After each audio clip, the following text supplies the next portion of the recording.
Wherever you stand in this psychological war, the recent riots have really exposed the cult of virtue signaling.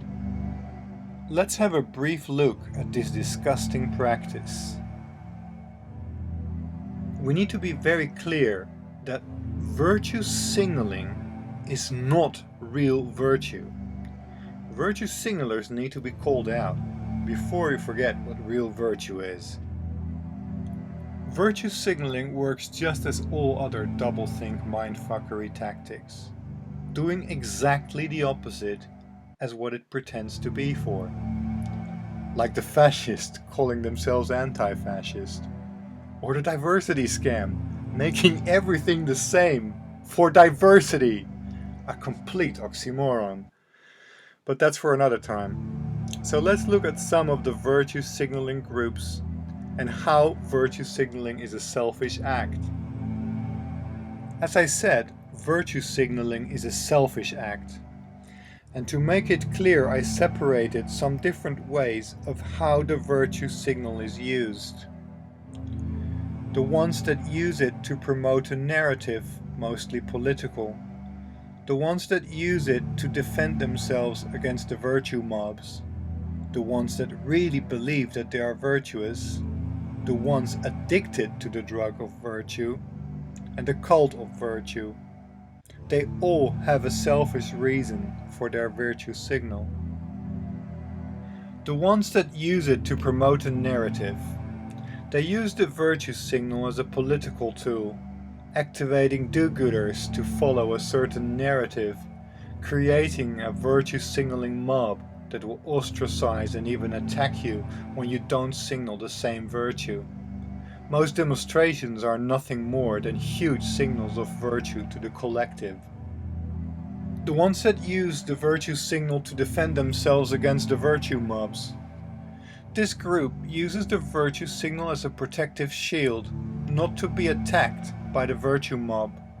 The virtue mob mostly consists of do-gooders. Do-gooders are blinded by emotions and feels. They are the most dangerous because they are ego, convinced that they are good, the morally righteous. They are right, and anyone who disagrees must go.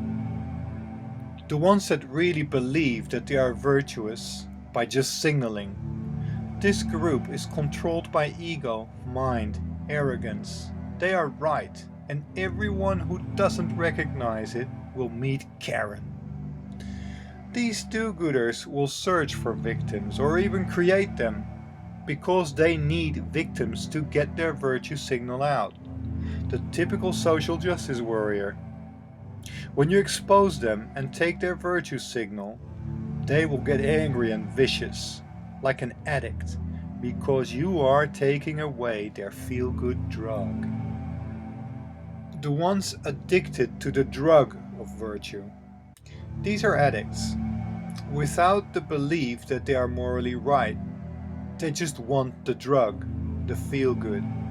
See, doing good, real virtue, provides us with a good feeling. It works exactly like a drug.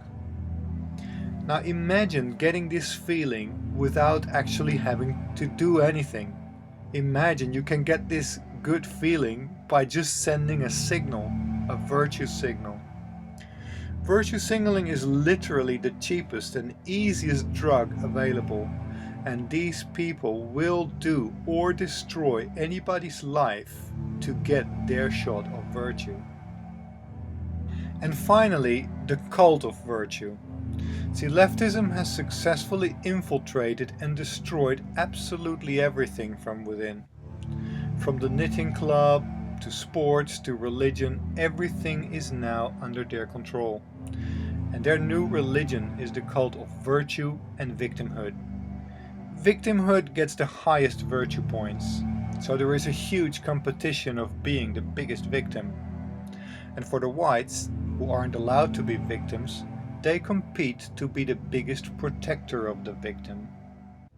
In the cult of virtue, you have to constantly virtue signal to the collective to show loyalty and receive your virtue points.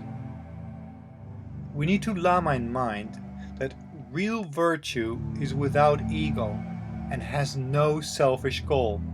It doesn't need to be shown publicly nor promoted. When somebody is showing their virtue, it's pure propaganda.